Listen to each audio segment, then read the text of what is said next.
नमस्कार दोस्तों, राधे राधे। आप सभी का हमारे चैनल कान्हा काव्य भक्ति कहानी में स्वागत है। आप लोग के लिए आज मैं देवसैनी एकादशी की कथा लेकर आई हूँ। आप लोगों को चलिए यह कथा सुनाती हूँ। एक बार धर्मराज युधिष्ठिर ने श्री कृष्ण भगवान से पूछा, हे माधव, हे श्री कृष्ण, आषाढ़ मास में कौन सी एकादशी पड़ती है और इस एकादशी का क्या नाम है और इस एकादशी का क्या महत्व है।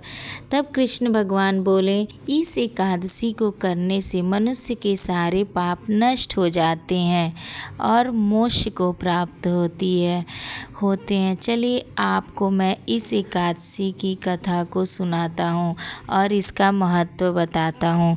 तब श्री कृष्ण भगवान युधिष्ठिर जी को इस कहानी को सुनाते हैं तो कहते हैं कि तुम इस कहानी को ध्यान पूर्वक सुनना। एक बार एक राज्य में राजा राज करता था। वह बहुत ही धार्मिक और दानी था। उसके राज्य में कोई भी दुखी नहीं रहता था। वह अपने राज्य के प्रजा के लोगों का अपने पुत्र की तरह इच्छा पूरी करता था और पालन करता था। उसके राज्य में कोई दुखी नहीं था। नदियाँ बहती थीं, पशुएं चरते थे, बालक खेलते थे और स्त्रियां पुरुष अपना सभी लोग मन लगा के रहते थे। उसके राज्य में कभी भी किसी चीज़ की कमी नहीं हुई। लेकिन एक बार देखते ही देखते 1 साल तक बारिश नहीं हुई। फिर यह अवधि बढ़ती गई।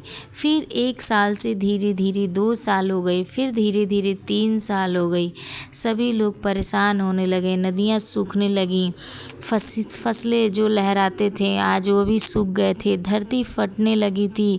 बच्चे पानी के लिए तरसने लगे थे। गायें चिल्लाने लगी थी। फिर सभी लोग, प्रजा के लोग परेशान होने लगे। वह लोग अपनी परेशानी को लेकर राजा के पास गए और कहने लगे, हे राजन, आज तक हमें आपके राज्य में किसी तरह की कोई परेशानी का सामना नहीं करना पड़ा है। हम लोग चाह कर भी कभी कोई चीज़ के लिए परेशान नहीं हुए क्योंकि आपने किसी चीज़ की कमी नहीं की। लेकिन हे राजन, ये बारिश नहीं हो रही है तो हम लोग परेशान हो गए हैं और सारे खेत सूख गए हैं, धरती फट गई है। राजा यह सब सुन के बहुत ही दुखी हुआ और वो मन ही मन सोचने लगा, मैंने तो कभी कोई भी अपराध नहीं किया, मैंने अधर्म की राह पे कभी नहीं चला, अपने राज्य को अपने बच्चों के तरह उसका पालन पोषण किया।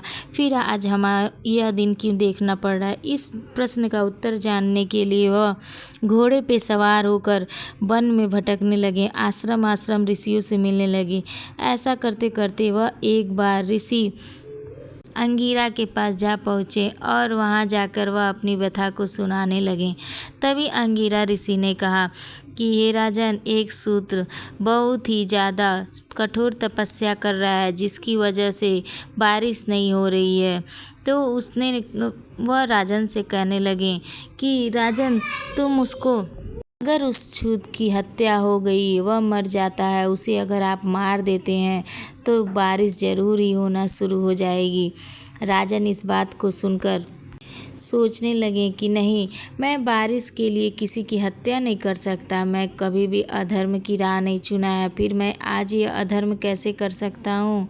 यह सब सुनकर ऋषि अंगिरा बहुत प्रसन्न हुए और कहने लगे, वाकई में राजा, आप बहुत ही तारीफ़ के काबिल हैं। एक काम करिए, आप जब आषाढ़ माह में एक देवसैनी एकादशी आती है, उस एकादशी को आप अपने पूरी प्रजा के साथ व्रत रहिए और आपके व्रत के प्रभाव से बारिश ज़रूर होगी। भगवान विष्णु की आराधना करिए। राजा अपने राज्य में जाते ही यह घोषणा करा दी कि इस एकादशी जो आने वाली है, इस एकादशी को सारे प्रजा के लोग व्रत रहेंगे और सभी लोग भगवान विष्णु की आराधना करेंगे। भगवान विष्णु की आराधना बेल, तुलसी दल और पीले पुष्प अर्पण करके करें। रात्रि में जागरण करें और सभी लोग भजन कीर्तन करते रहें। ऐसा कहकर सभी लोग एक साथ एकादशी व्रत का संकल्प लिया। अगले दिन पूरी प्रजा भक्ति में डूब गई। भक्ति कीर्तन होने लगा और सभी लोग भजन करने लगे, गाने लगे। ऐसा करने से पूरे गांव में पूरी गांव भक्तिमय हो गई थी और लग रहा था कि हाँ, आज साक्षात ये लोग बैकुंठ में वास कर रहे हैं। इस तरह करने से अगले दिन उन सभी लोगों का व्रत पूरा हुआ।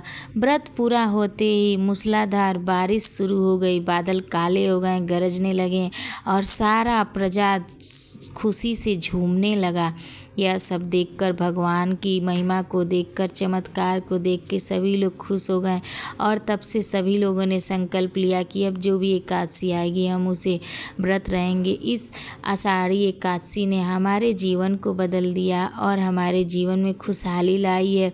सभी लोग, राजा के साथ साथ पूरे प्रजा के लोग भी एकादशी व्रत करने लगे। नदियाँ बहने लगी, फूलें खिलने लगे और खेतों में फसल लहराने लगी, सभी गांव झूमने लगा। इस तरह कृष्ण भगवान ने युधिष्ठिर जी को समझाया कि आने वाली किसी भी एकादशी का अगर आप श्रद्धा और भक्ति से पालन करते हैं तो भगवान आपकी सारी मनोकामनाएं अवश्य पूर्ण करेंगे। और सभी मनुष्य को एकादशी का व्रत जरूर करना चाहिए। व्रत करने से भगवान विष्णु हमारे ऊपर खुश होते हैं और हमें हमारी सारी मनोकामनाओं को पूरी करते हैं। आपको हमारी यह एकादशी की कथा कैसी लगी? अगर आपको हमारी एकादशी की कथा अच्छी लगी हो तो हमारे इस कथा को एक अपने फ्रेंड या फैमिली में ज़रूर शेयर करें, क्योंकि एकादशी के दिन, अगले दिन या एकादशी के दिन दान करने की बहुत ही बड़ा नियम है। आप कुछ नहीं दान कर सकते, कम से कम किसी को कथा सुनाइए, या इससे भी भगवान प्रसन्न होंगे। अगर आपने हमारे चैनल को आज तक सब्सक्राइब नहीं किया है तो कान्हा काव्य भक्ति कहानी को सब्सक्राइब ज़रूर करें और कमेंट में ओम नमो भगवते वासुदेवाय का कमेंट ज़रूर करें, क्योंकि एकादशी के दिन भगवान विष्णु के विष्णु सहस्त्र नाम का पाठ करना चाहिए या ज़्यादा से ज़्यादा ओम नमो भगवते वासुदेवाय का जाप करना चाहिए। इसलिए आप लोग ओम नमो भगवते वासुदेवाय ज़रूर कमेंट करें। राधे राधे। आज का हमारा मंत्र, कृष्णाय वासुदेवाय हरे परमात्मने परतक्लेशनाशाय गोविंदाय नमो नमो।